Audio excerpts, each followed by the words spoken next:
वो तेरी बहन के लगी रे। वो सामा, जब गांव में बच्चे रोते हैं तो उसकी मम्मी कहती है चुप हो जा, नहीं गब्बर आ जाएगा।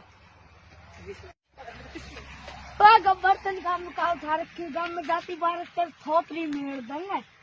सांभा, अब बेइज्जती कर रहा हूँ, सुनो 10 मिनट टेट मिला के लाठी वाठी ना दे, मैं और कुछ दे लूंगा। ओ गब्बर, ओ गब्बर, गब्बर गांव वतन से आई है। हा हा हा हा हा। ए सांभा इधर आ। हाँ सरदार, जाके बसंती को लेकर आओ। उनके घर बकरी है, वो डर लगे। तू जा। चलो सर। अरे दामो कहाँ ले जा रहा हो? पता नहीं कहाँ ले जा रहा हो। कहाँ ले जा रहा हो?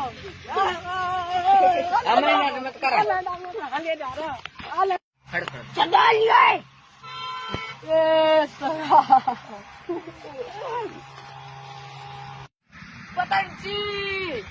पतंजी कुत्तों को सामने मत नाचना।